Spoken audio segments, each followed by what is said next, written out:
In today's video, I'm going to show you how to find a wholesale deal with a $0 marketing budget. Now, when I started out, my net worth was actually negative. I was more in debt than I had liquid. So I've totally been in a position where I have more time than I have cash. So in this video, we're going to show you exactly how you can find a wholesale deal for free or with no money spent on marketing. Let's check it out.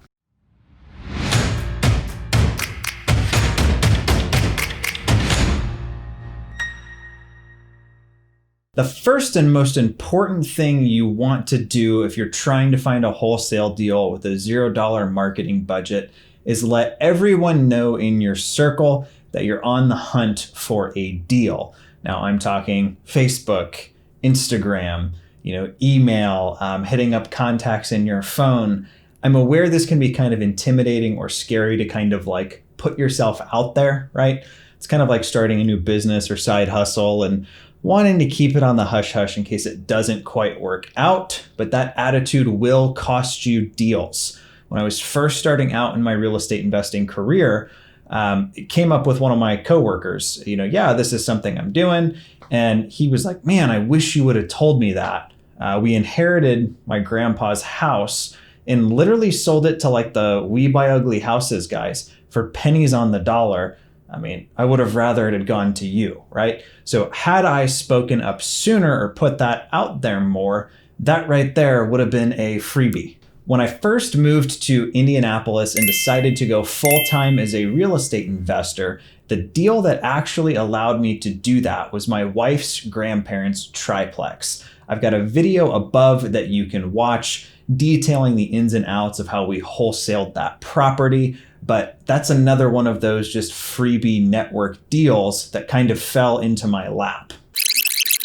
Scratch that. They had a problem property that they'd tried selling and it didn't sell on the MLS, and I got my hands dirty to get it moved. So it wasn't a freebie. I did have to work for it. The second thing you should be doing if you're trying to find a wholesale deal without a marketing budget is reaching out to landlords on Craigslist that are posting properties for rent and asking them if they would instead consider a cash offer. Now, I recommend trying to weed out like the brokers and property management firms and really look for what look like kind of the mom and pop investors. And in the email you send them, try to pull in something from the ad, right? Like the cute house with the blue door, something of that nature, just to show them that, well, you actually looked at it. We actually snagged a duplex using this method in Indianapolis. Property's worth 75 grand. I bought it for just 36 and it actually pulls in $13.50 a month in rent just off of a Craigslist email. As kind of a part two to Craigslist, we did release a free training here on YouTube already about setting up saved searches that I will link to above. If you're finding this video helpful and would like me to do a more detailed part two, be sure to like, subscribe, as well as introduce yourself in the comments. Let's keep on going. The third thing you should absolutely be doing if you're looking to find deals without a marketing budget is being active on Facebook and in Facebook groups. Now, I would absolutely recommend doing a post from your personal Facebook or Instagram. And I wouldn't do the typical like, oh, I can buy 5 houses this month, like BS. I would do something very honest, very authentic, to the effect of, I'm looking to try my hand at flipping houses. If you or someone you know has a property that needs work, big project or small project, please shoot me a private message. I would like to talk with you.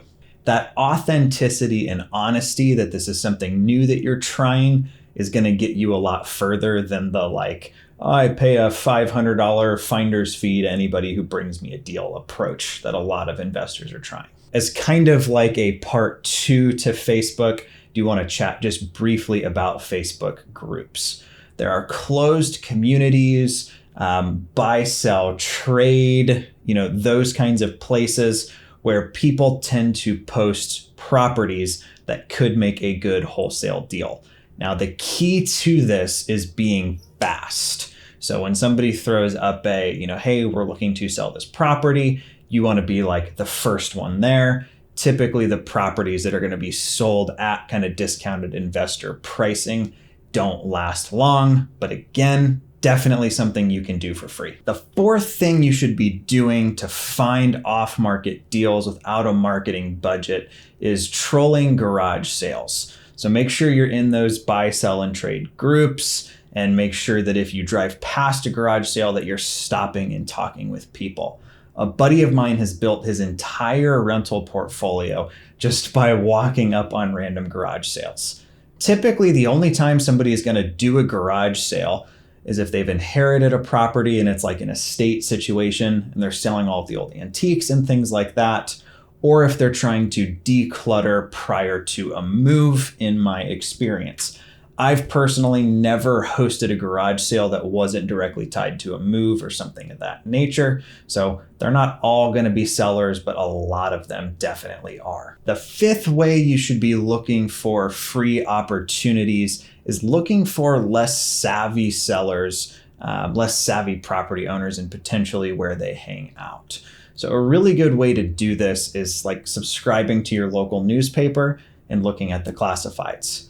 A lot of folks who are older, retiring, liquidating portfolios will often throw out for rent as well as for sale listings there.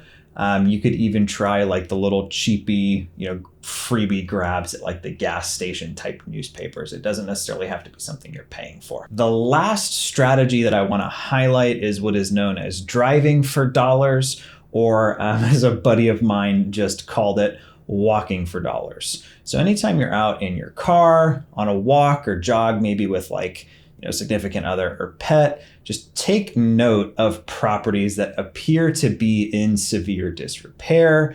They could have like high weeds and grass, boarded up windows, mold on the siding, that kind of stuff. One of my friends just made $25,000 by calling an owner of a property that he saw just by walking past it. Now, there's some tools that have like free trials that you could use to figure out who owns that property. Deal Machine is a great driving for dollars app. PropStream has like a 14-day free trial where you could look up who owns a property. Another tool I use is something called ReallyFlow. They have a 30-day trial that would allow you to research kind of those owners for free. And most markets have like an assessor site where you can look up what they call property cards or property records to figure out who owns that property in order to get in touch with them, still following kind of this like for free theme. There's a site called True People Search you can use for free to try to find phone numbers for people. Honestly, with most people, if you Google their name and address enough, you will find contact info. There are things you can do like paying for a Spokeo account for like $9, or going through Skip Genie for more accurate data to make that process a little bit easier. But if you're truly like no cash at all, you could definitely go through like a truepeoplesearch.com to try to find the contact info once you know who the owner is, which you can get through either one of those free trials or your county's assessor site. My name is Ryan Dossi. I appreciate you taking the time to check out this video. If you found it helpful, be sure to like and subscribe. Talk to you next time.